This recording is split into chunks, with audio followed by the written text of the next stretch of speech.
மாண்புமிகு தமிழ்நாடு முதலமைச்சர் அவர்களுக்கு இந்த பணிமான வணக்கத்தை தெரிவித்துக் கொள்கிறேன். இந்நிகழ்ச்சிக்கு வருகை புரிந்துள்ள மாண்புமிகு வீட்டு வசதி மற்றும் நகர்ப்புற வளர்ச்சித்துறை அமைச்சர் அவர்களையும், மதிப்பிற்குரிய தலைமை செயலாளர் அவர்களையும், மதிப்பிற்குரிய தமிழ்நாடு வீட்டு வசதி வாரிய தலைவர் அவர்களையும் அன்புடன் வரவேற்கிறேன்.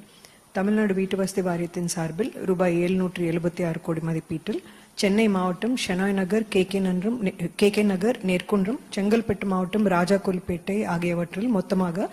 1046 அடுக்குமாடி குடியிருப்புகள் மற்றும் திருச்சி மாவட்டம் செங்குளத்தில் 464 தமிழ்நாடு அரசு அலுவலர் வாடகை குடியிருப்புகளை மாண்புமிகு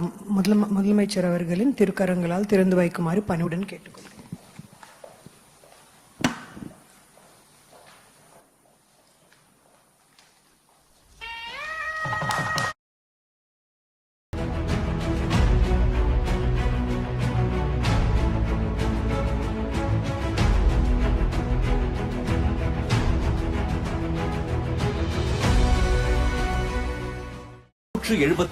கோடியே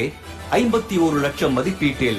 தமிழ்நாடு வீட்டு வசதி வாரியத்தால் பொதுமக்கள் பயன்பெறும் வகையில் சென்னை மாவட்டம் ஷெனாய் நகரில் கட்டப்பட்டுள்ள 240 உயர் வருவாய் பிரிவு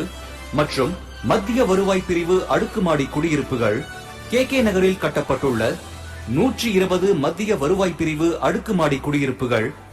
செங்கல்பட்டு மாவட்டம் ராஜகுலிப்பேட்டையில் கட்டப்பட்டுள்ள 116 குறைந்த வருவாய் பிரிவு மற்றும் மத்திய வருவாய் பிரிவு அடுக்குமாடி குடியிருப்புகள் மற்றும் சொந்த வீடு கட்டும் திட்டத்தின் கீழ் நீதித்துறை அலுவலர்கள், அகில இந்திய ஆட்சி பணி அலுவலர்கள் மற்றும் அரசு அலுவலர்கள் சென்னை மாவட்டம் நெற்குன்றத்தில் கட்டப்பட்டுள்ள 570 உயர் வருவாய் பிரிவு மற்றும் மத்திய வருவாய் பிரிவு அடுக்குமாடி குடியிருப்புகள் மற்றும் தமிழ்நாடு அரசு அலுவலர்கள் பயன்பெறும் வகையில் திருச்சி மாவட்டம் செங்குளத்தில் கட்டப்பட்டுள்ள 464 அடுக்குமாடி குடியிருப்புகள் திறந்து வைக்கப்படுகின்றன. இவ்வாறு பல நல்ல திட்டங்களை செய்து வரும் மாண்புமிகு தமிழ்நாடு முதலமைச்சர் அவர்களுக்கு வீட்டு வசதி மற்றும் நகர்ப்புற வளர்ச்சித்துறையின் சார்பாக நெஞ்சார்ந்த நன்றிகளை தெரிவித்துக் கொள்கிறோம்.